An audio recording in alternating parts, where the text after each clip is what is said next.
Highway 99 slowing up now northbound at Fruit Ridge. Yellow Causeway slowing up as you approach the causeway at Reed Avenue. And southbound Cap City Freeway. Starting a bit of a stutter step there at the split through Fulton Avenue. Traffic brought to you by Zero Res Sacramento.com. And now, as a lone conservative voice in the Sonoma wilderness, here is Dan in Sonoma.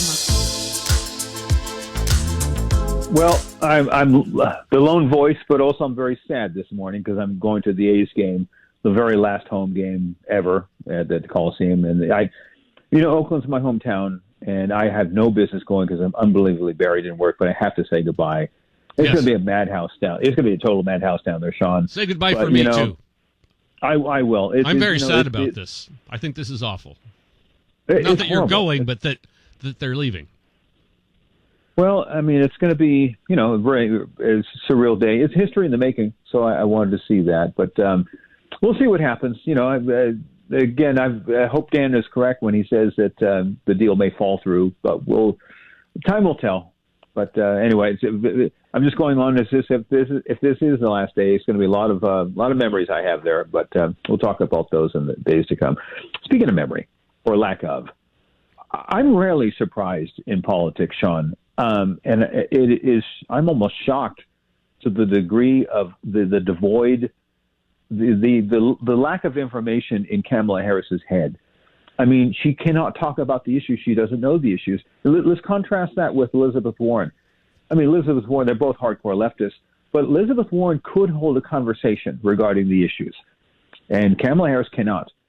And it makes me go back to think when she was a district attorney in San Francisco.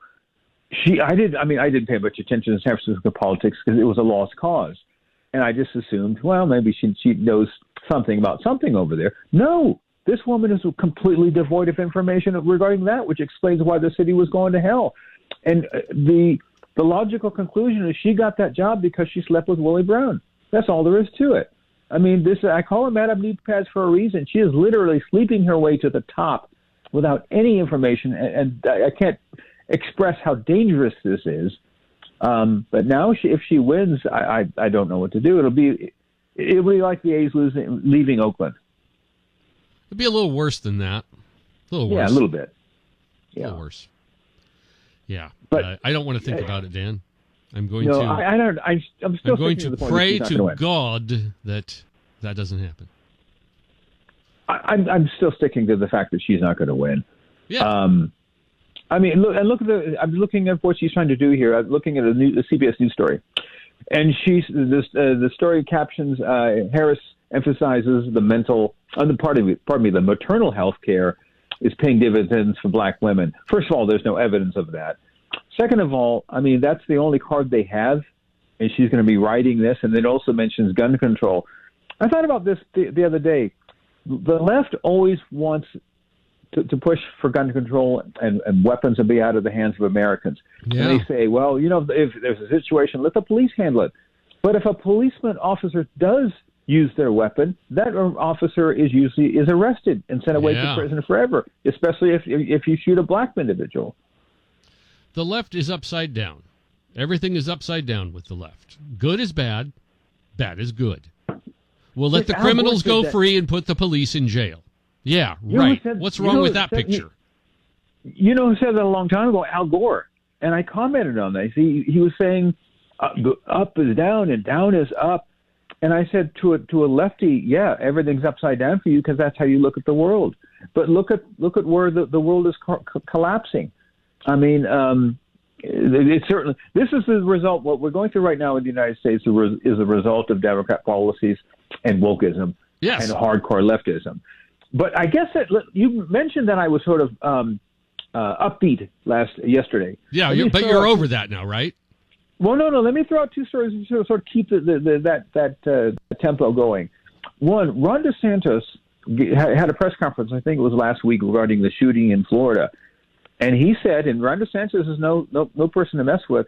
Once the information comes out, he's going to go public with it, and so he's running his own investigation in the state So we'll just wait and see. This may take several weeks to get some real information out of him. And the other now is the sound you hear is my thoughts running off the train tracks. Maybe I'm having a Biden moment. I'm having a Biden moment right now. It's awful.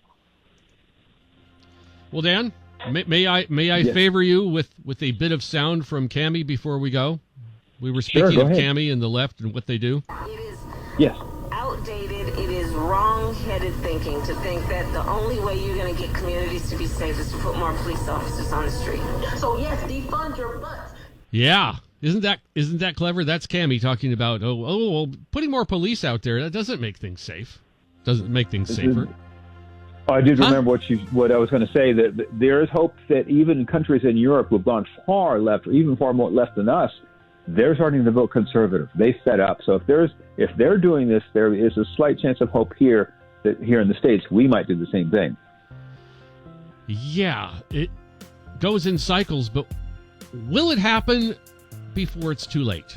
That's what I don't know. Yeah. So